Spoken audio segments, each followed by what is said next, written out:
The marble beneath my heels clicked like a metronome, counting down my remaining moments of freedom.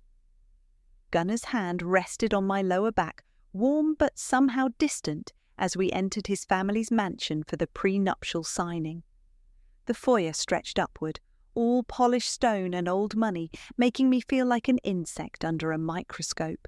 "Darling!" Angela's voice echoed off the vaulted ceiling as she descended the grand staircase. Her Chanel No. 5 arrived before she did, a cloud of artificial roses masking something sharper underneath. "You look absolutely radiant." Her embrace was precise, calculated, just enough pressure to seem maternal, just brief enough to maintain distance. Behind her, Maximus offered a curt nod, already checking his watch. "The lawyers are waiting in the study," he said, gesturing toward heavy oak doors. Inside, leather-bound books lined the walls like silent judges. Viviana sat at one end of the mahogany table, her posture perfect, her face a mask of professional neutrality. We'd rehearsed this moment for weeks. "Shall we begin?" Angela's lawyer spread out the documents like playing cards in a high-stakes game. "The terms are straightforward. In the event of dissolution due to irreconcilable differences, particularly any public disputes, all assets revert to their original owners." I felt Angela's eyes on me as I skimmed the pages. The clause was brutal in its simplicity. One major argument, one moment of lost composure, and I'd lose everything I'd built. "It's standard practice for families of our standing," Angela said, her voice honey-sweet. "We must protect the legacy." Gunner squeezed my hand under the table. "It's just formality, love. We'll never need it."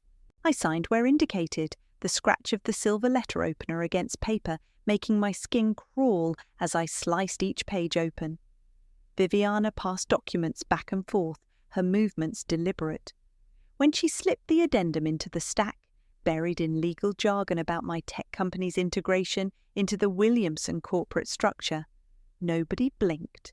"Welcome to the family," Angela said, raising a crystal flute of champagne.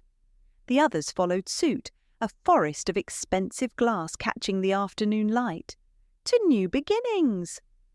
I sipped the champagne, letting its bitter effervescence fill my mouth. Through the study's window, I watched a gardener meticulously trimming rose bushes, cutting away anything that dared grow out of place.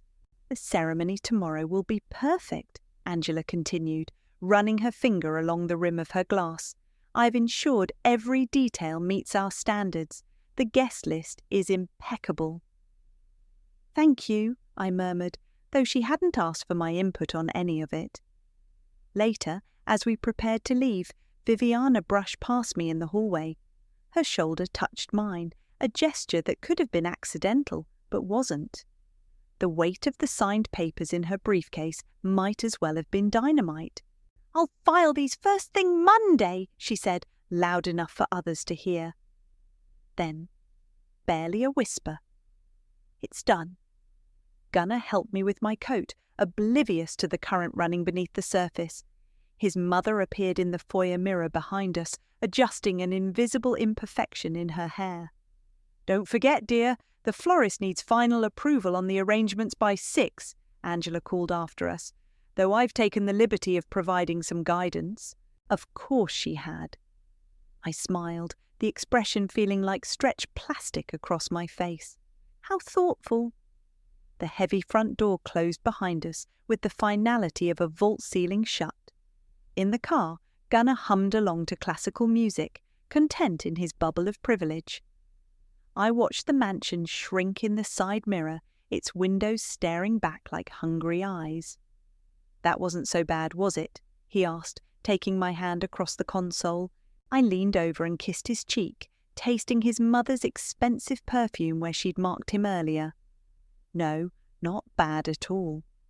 The prenup sat in Viviana's briefcase like a coiled snake, its true nature hidden beneath layers of legal silk.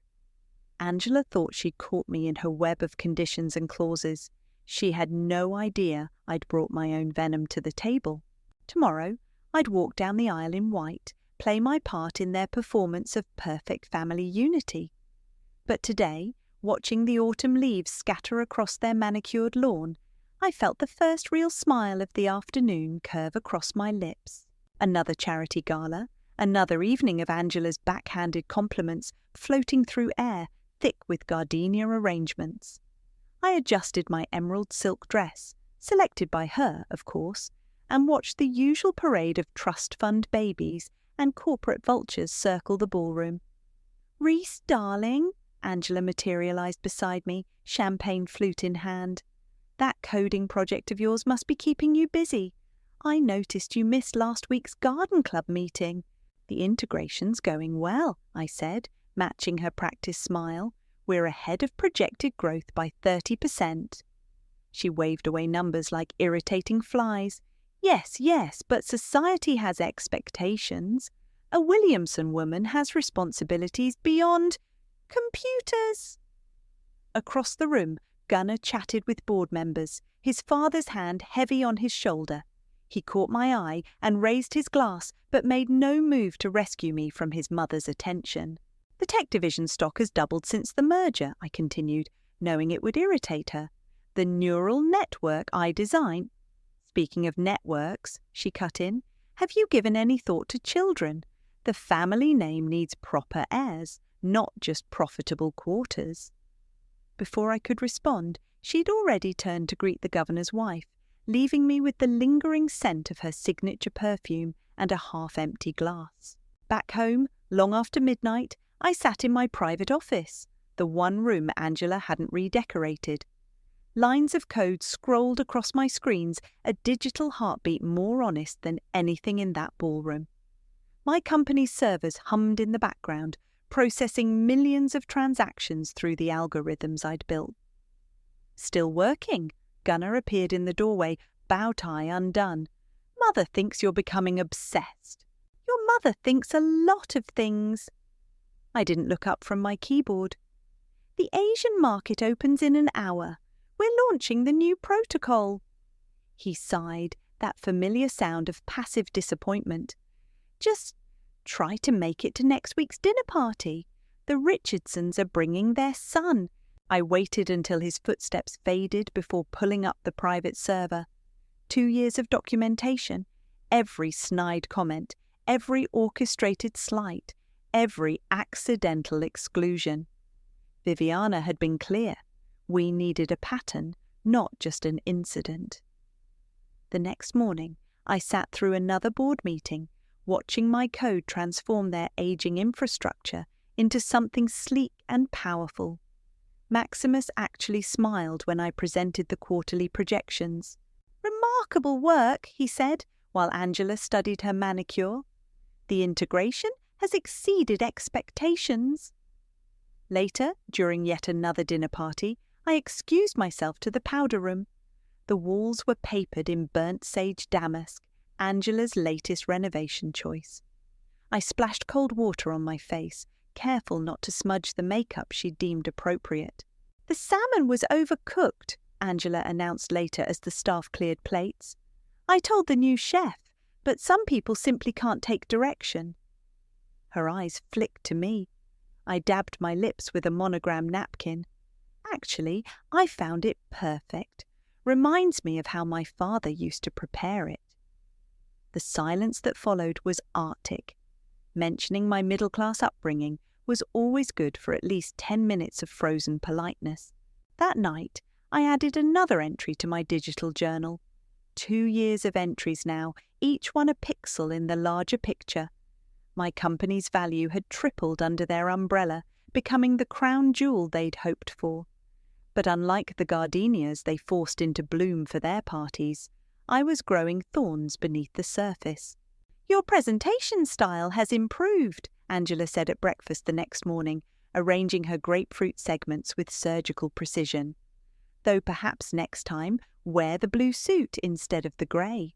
More feminine." I smiled, remembering the latest stock projections. "Thank you for the advice. I always value your input."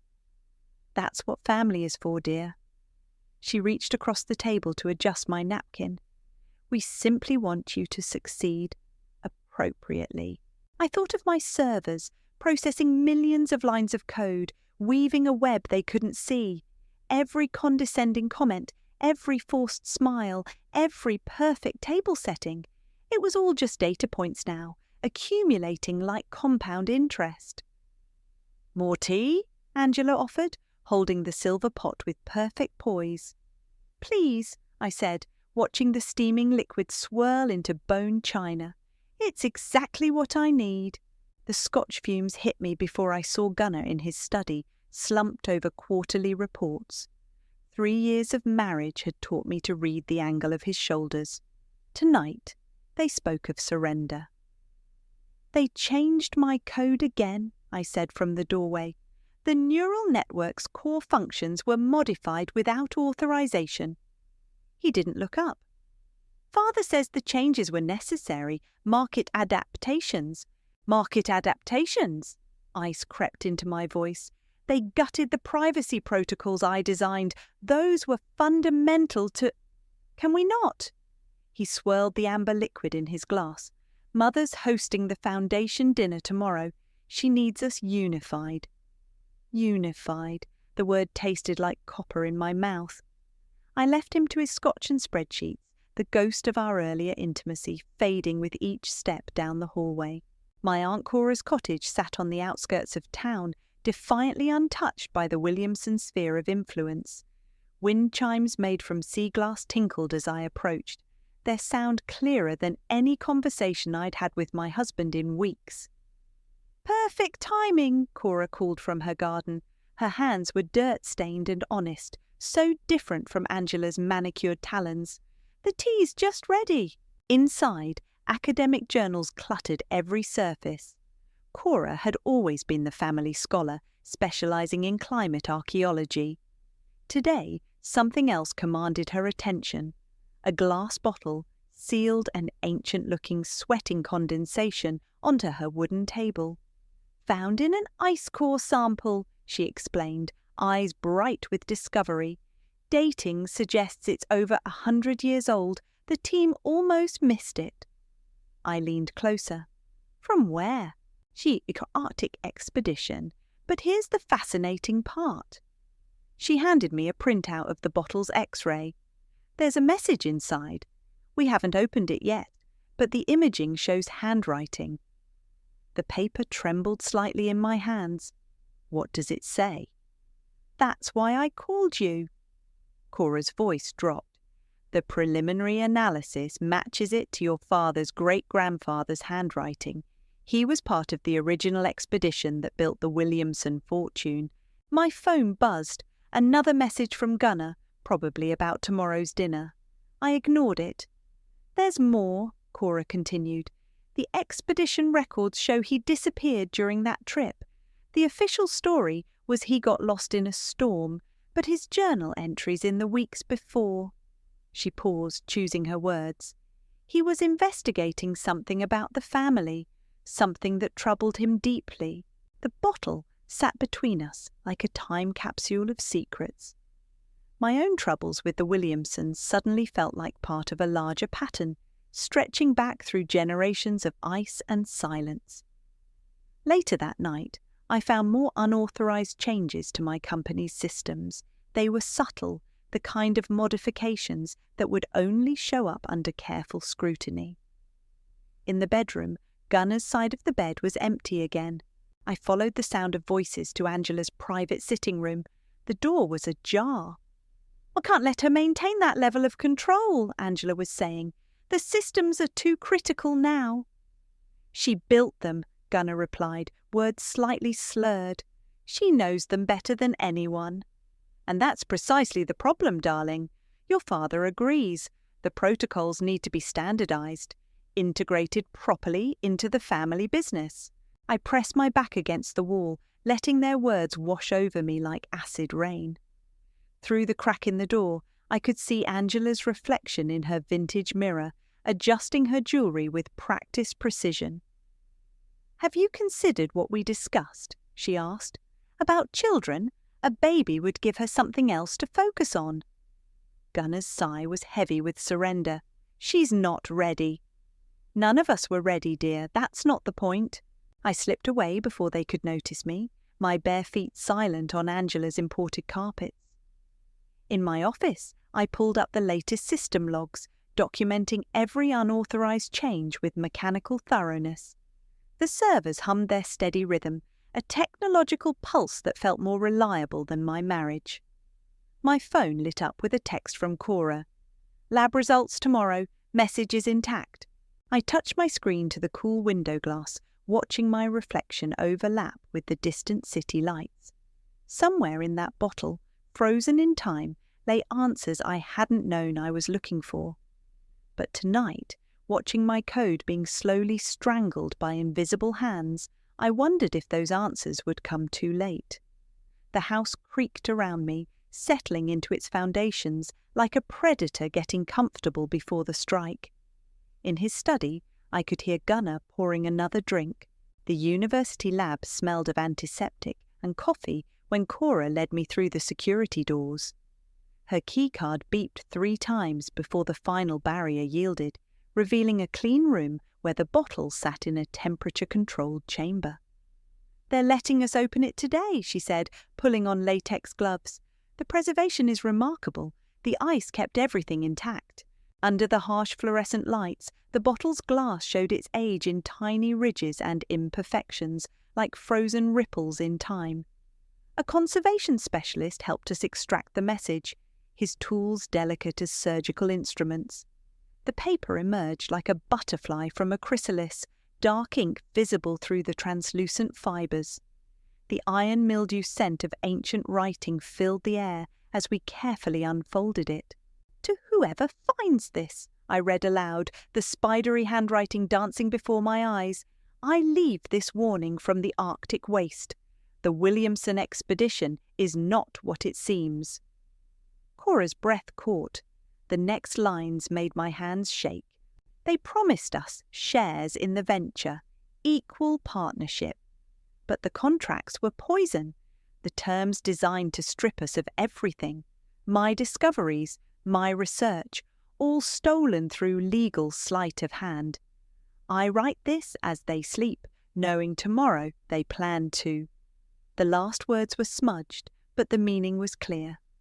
My great-great-grandfather had seen through their facade too late. "There's more on the back," Cora said softly. I turned the fragile paper.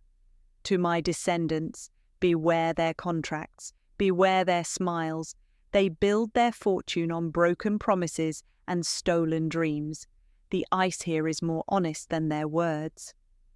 The specialist cleared his throat. "The dating confirms it's from the 1890s expedition, right before the Williamson shipping empire expanded into resource extraction." My fingers traced the bottle's icy ridges through my gloves. They didn't just steal his research, did they? They erased him from the story completely. Cora shook her head. The official records show him as lost in a storm. But this, she gestured to the message, this suggests something far more deliberate. I thought of my own contracts, the prenup with its hidden teeth, the way they were slowly trying to absorb my technology, the same pattern playing out across generations like a recursive algorithm. "The handwriting analysis is conclusive," the specialist added. "These are definitely your ancestors' words." A century of ice had preserved not just ink and paper, but truth. I remembered Angela's voice just yesterday. "The integration process requires some sacrifices, dear. It's for the greater good of the family." My phone vibrated. Another message from Gunnar. "Mother wants to discuss the next phase of system implementation. Dinner tonight." "Can I get copies of all this?" I asked, already thinking of Viviana. "For family history?" The specialist nodded. "We'll have everything documented and scanned." Later, in Cora's garden, we sat with tea going cold between us.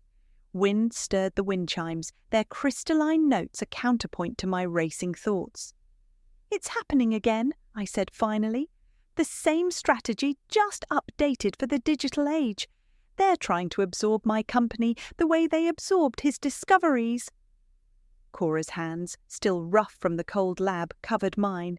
But you knew. You prepared. I nodded, thinking of the counterclause Viviana had hidden in the prenup. I just never expected this kind of validation, this proof that it's what they do, who they are. History doesn't repeat, Cora said, but it rhymes.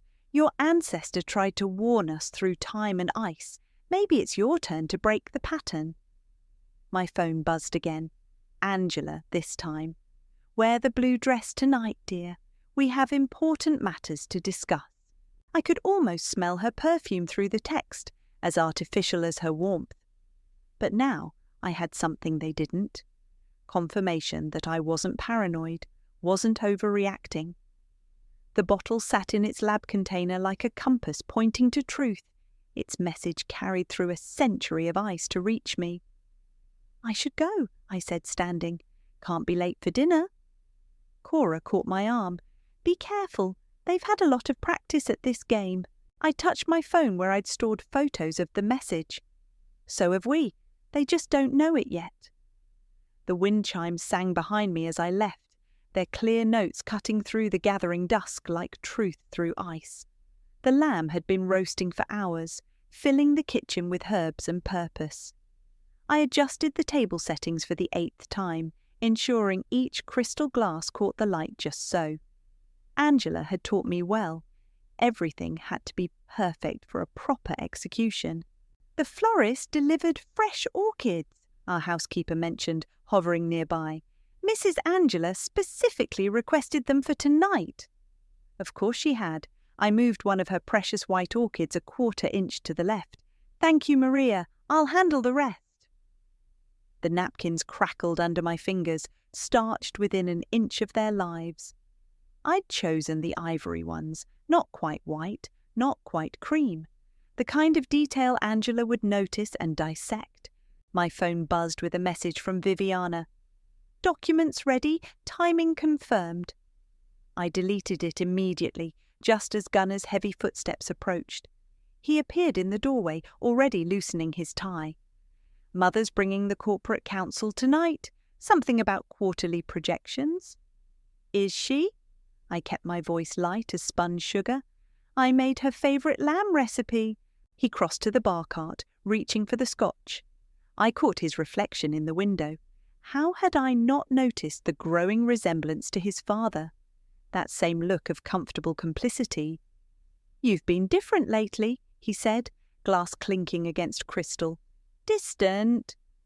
I smoothed an invisible wrinkle from the tablecloth. Have I? I've just been focused on the company. The integration is at a crucial phase. The doorbell chimed before he could respond. Angela's voice floated in from the foyer, accompanied by the signature cloud of her perfume. Tonight it was particularly strong, as if she'd armoured herself in expensive flowers. Darling! She air-kissed my cheeks, her lips never quite making contact.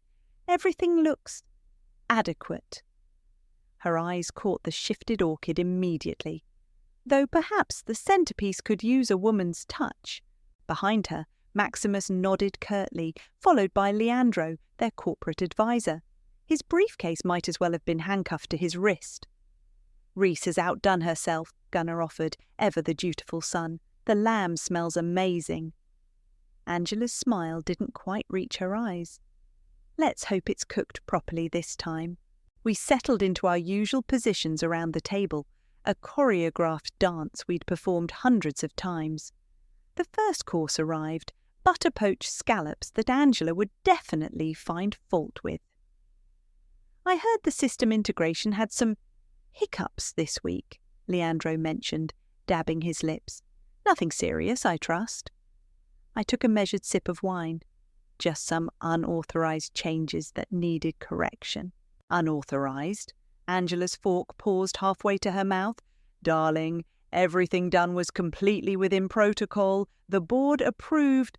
My protocols, I cut in, feeling the first tremor of the earthquake I was about to trigger.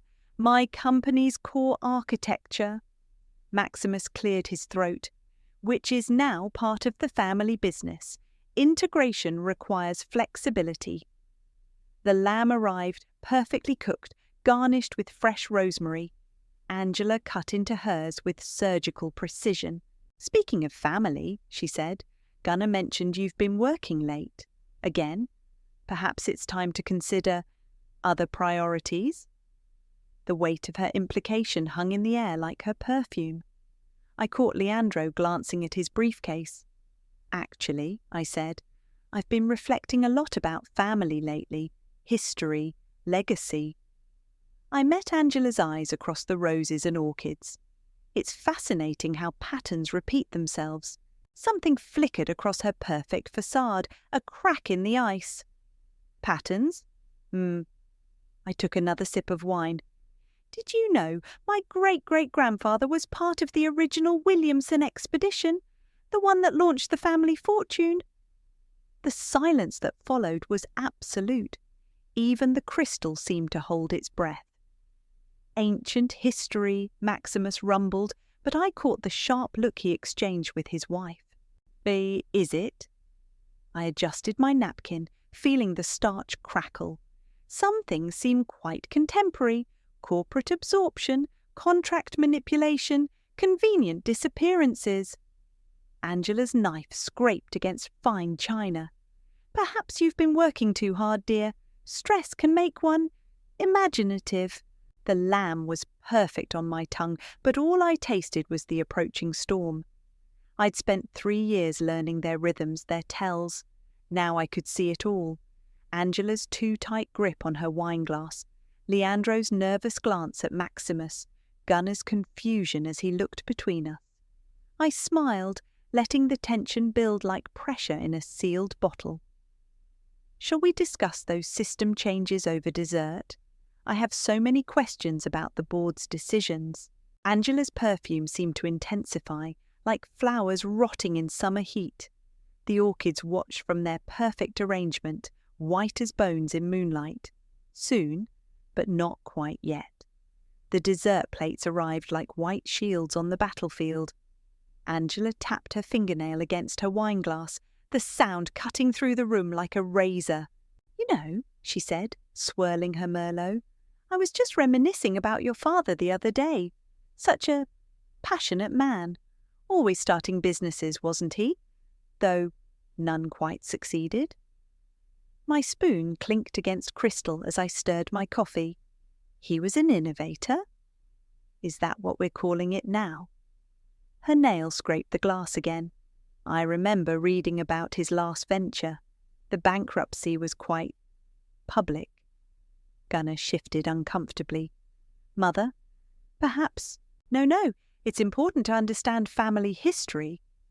Angela's smile was pristine as a snake's.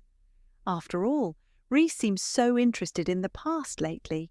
Did you know, Leandro, that her father's final attempt at success involved borrowing rather significant sums from some unsavoury characters?" The coffee turned bitter on my tongue. I set the cup down with deliberate care. "Fascinating," Leandro managed, clearly wishing he were elsewhere. "What's fascinating," I said, my voice steady despite my thundering pulse, "is how consistently you underestimate people, Angela."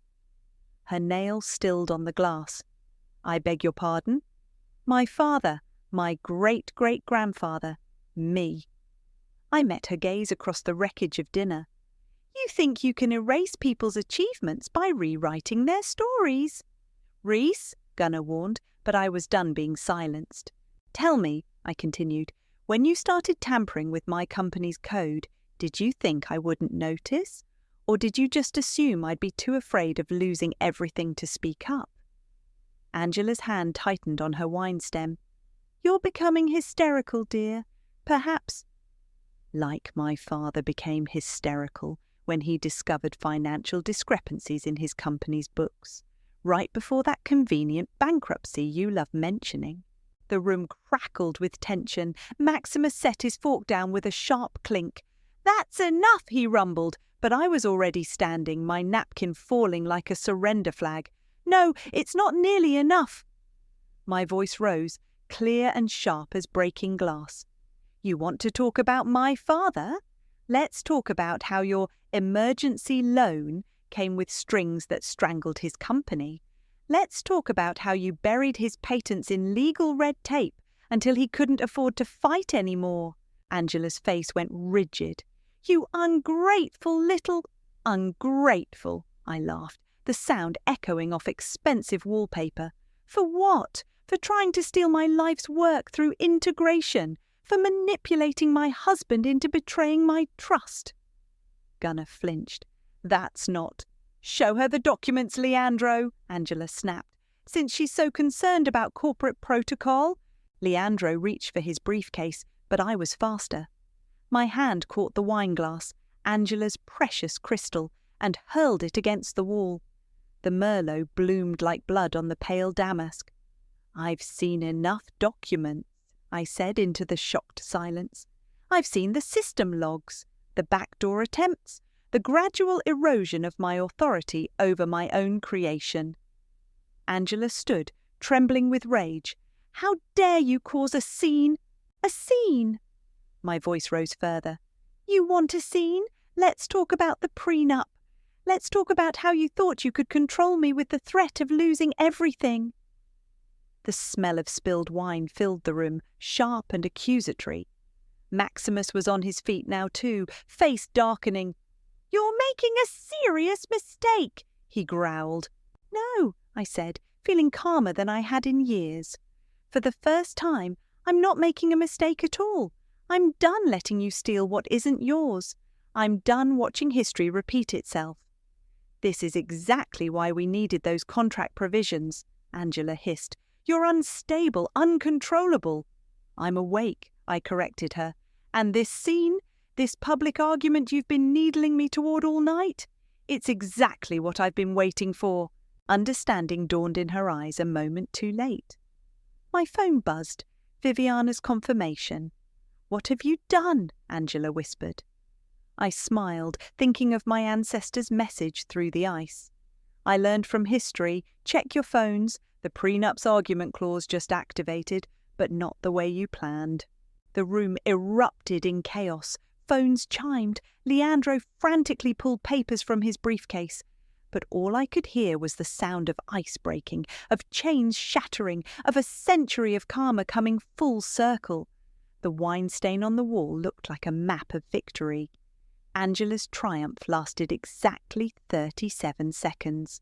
I counted them, feeling the rough damask of my dining chair beneath my fingers, watching her lips curve into that familiar victorious smile. "Oh, well," she said, smoothing her napkin, "I believe that constitutes a rather definitive breach of the prenuptial agreement. Wouldn't you agree, Leandro?" Leandro nodded, already pulling documents from his briefcase. The public argument clause is quite clear. "Crystal," I said, running my thumb over my phone's smooth surface. The message to Viviana was brief. Now, the first phone chimed. Maximus's. He glanced down, frowning. Then Angela's lit up, followed by Gunnar's and Leandro's in quick succession. The synchronized notification sounds were like winter bells tolling. "What?" Angela's voice trailed off as she read. The blood drained from her face in stages, like water circling a drain. Maximus found his voice first. "This can't be legal." "Oh, but it is." I settled back, savouring the moment.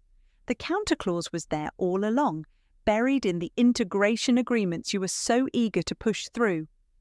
Leandro was frantically flipping through papers. "Counter-clause?"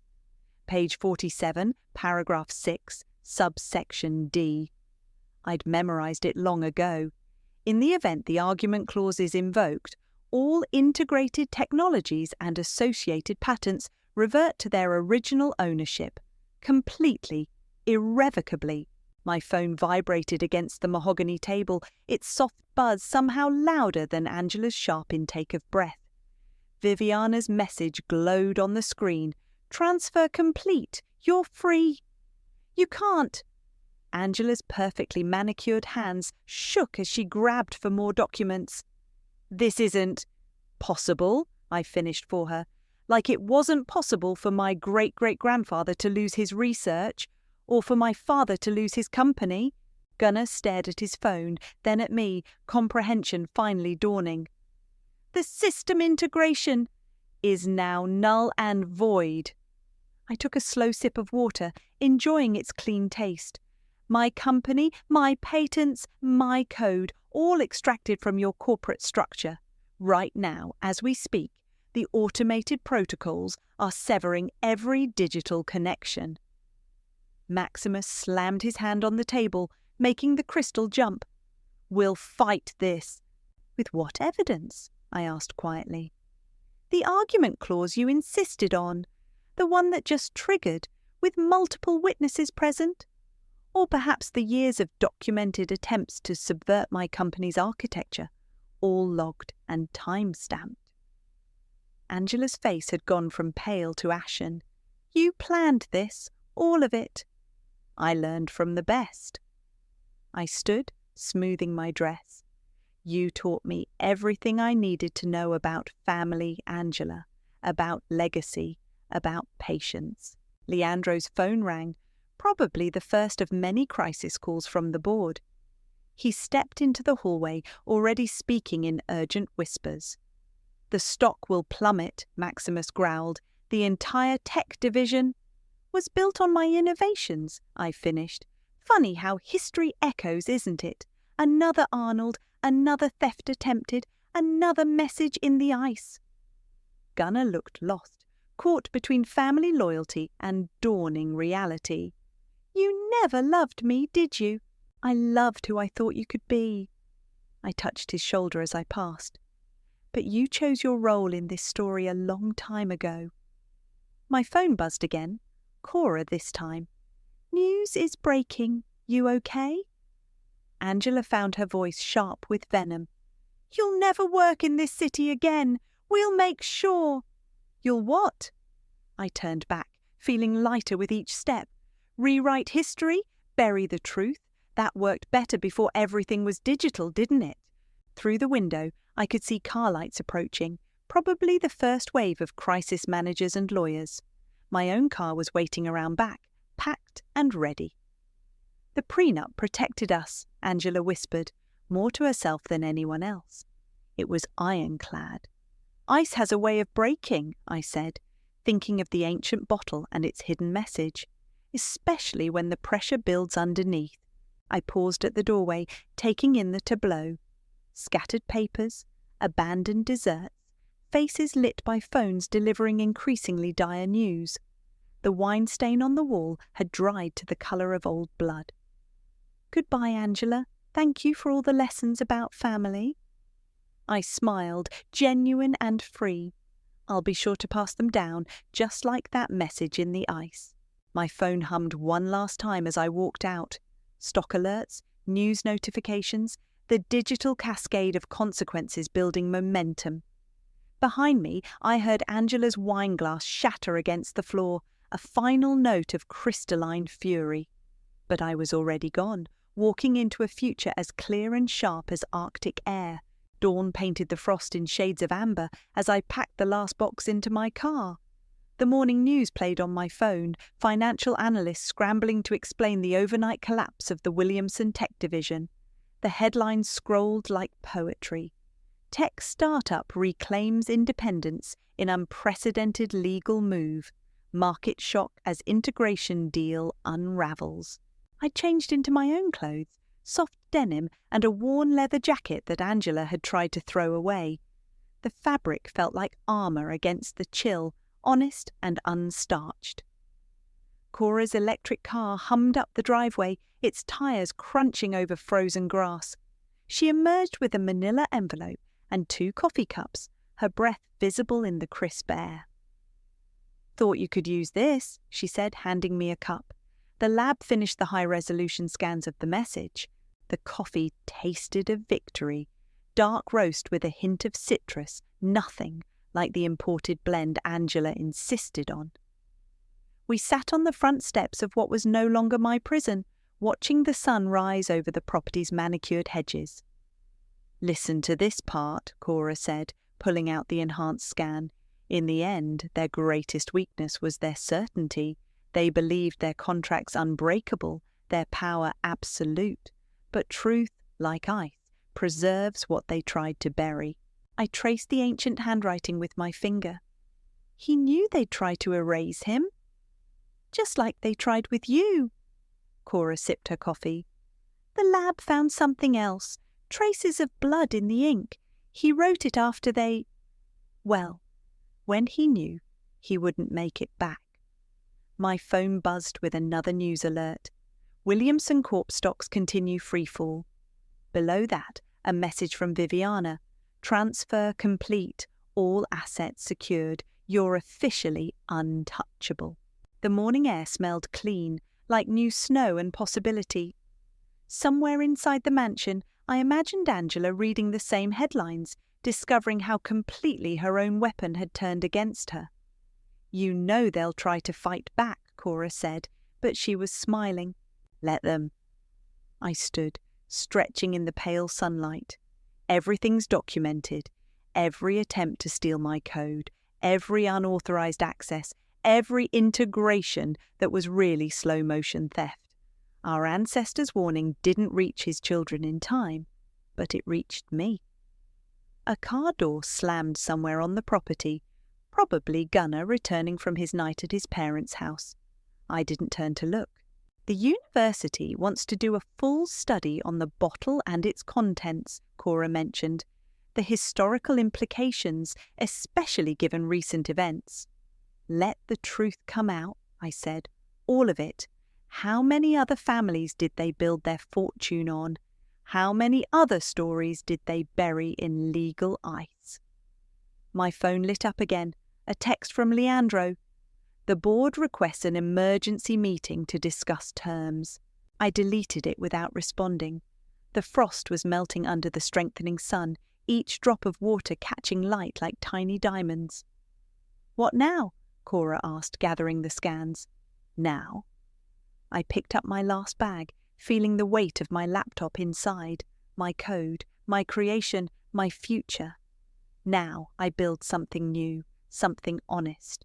We walked to our cars through grass that crunched under our feet. Behind us, the mansion loomed like a museum of old power, its windows reflecting the morning light blindly. You know what's poetic? Cora paused by her door. They preserved that message themselves. Their own Arctic expedition, their own ice cores. They funded the very science that exposed them. I laughed, the sound carrying clear and sharp across the frozen lawn. Maybe that's what he knew would happen. Maybe that's why he chose ice as his messenger. Starting my car, I watched the house shrink in my rearview mirror. The gates opened automatically, my last act of coding before I'd severed the systems. As I pulled out, I caught a glimpse of Angela in an upstairs window, a pale figure behind glass, watching her carefully constructed world crack apart. The morning traffic flowed around us as we drove away, my aunt's car following mine like an honour guard. My phone had gone quiet, its notifications silenced. Whatever storms were brewing in boardrooms and legal offices could wait. I rolled down my window, letting the cold air rush in. It tasted like freedom, like truth preserved in ice, like generations of patience finally rewarded. Ahead, the city sparkled under its frost coating, every surface sharp and new and full of possibility. Behind me, the past receded like a frozen shore. Ahead lay waters of my own choosing, clear and deep and unbound.